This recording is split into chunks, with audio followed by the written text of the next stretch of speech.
सभी को नमस्कार, सभी को राधे राधे। आज मैं आपको अघन मास की कहानी सुनाऊंगी कि एक राज्य में एक राजा राज्य करता था। वह बहुत ही कंजूस था। उसे ऐसा लगता था कि यदि मैंने किसी को एक मुट्ठी भी दान दे दिया तो मेरे बच्चों के पास क्या बचेगा, वह क्या खाएंगे, उनके पास तो कुछ बचेगा ही नहीं। तो वह यह सोचकर कोई एक दाना भी किसी को कुछ भी दान नहीं देता। इस प्रकार से वह सोचता कि यदि मैंने दान दिया तो उनके बच्चों का क्या होगा। एक दिन की बात है, राजा अपने एक मंत्री से पूछा कि तुम बताओ मेरे पास कितना धन है, मेरे धन से मेरी कितनी पीढ़ियाँ खा लेंगी। मंत्री कुछ देर तक सोचता रहा, फिर राजा से कहा कि राजन, आपके पास इतना धन है कि आपके आने वाली 7 पीढ़ी बैठकर खाएंगे तब भी खत्म होगा, आपकी 7 पीढ़ियों को कोई परेशानी नहीं होगी। तब राजा सोचते हैं कि हम इतने कंजूस हैं, फिर भी एक दिन मेरा धन नष्ट हो जाएगा और मेरी 7 पीढ़ियों से आगे जो 8वीं पीढ़ी होगी वह क्या खाएगी, उसका क्या होगा। इस चिंता में राजा खाना नहीं खाते। तब रानी ने पूछा कि क्या बात है, आप भोजन क्यों नहीं कर रहे। राजा ने कहा कि मुझे भूख नहीं है। फिर रानी ने बार बार खाने का कहती है तो राजा थोड़ा सा खाना खा लेते हैं।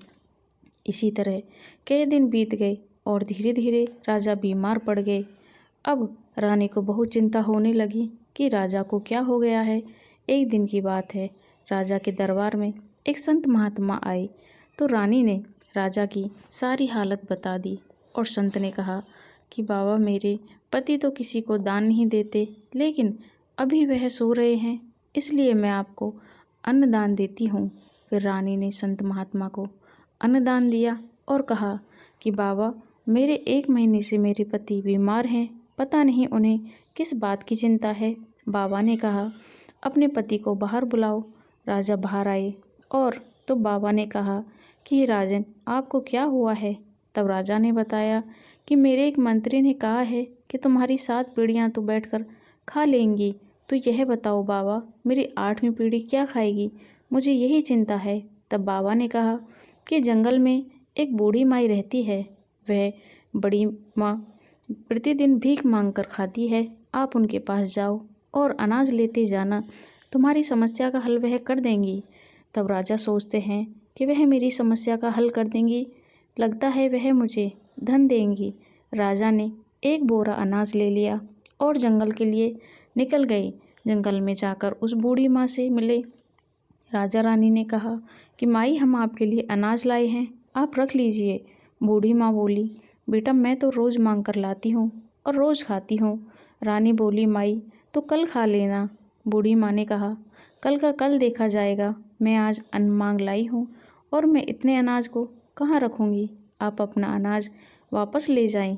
राजा को अब समझ आ गया कि यह बूढ़ी माँ रोज़ भीख मांगती है, कितनी दुखी है, फिर भी इन्हें कल की चिंता नहीं है।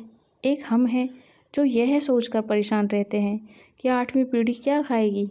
जैसे हम कमा रहे हैं वैसे ही हमारा लड़का कमाएगा, वैसे ही उसका लड़का कमाए, उसके पास भी धन होगा। फिर राजा ने सोचा कि अब से मैं भी दान करूँगा और अपना दान धर्म कर्म में लगाऊंगा। ऐसा सोचकर राजा अपने महल में वापस चले गए और वापस आकर राजा ने बहुत बड़े यज्ञ का आयोजन किया, जिसमें कई साधु संत को आमंत्रित किया। राजा ने उन बूढ़ी माँ को भी बुलाया। बूढ़ी माई आई। जब एक संत भोजन कर रहे थे तो उन बूढ़ी माई ने एक संत के पैर पकड़ लिए और कहा कि आप मेरे प्रभु हैं, आप मुझे वचन दीजिए कि मैं वैकुंठ में वास पाऊँ।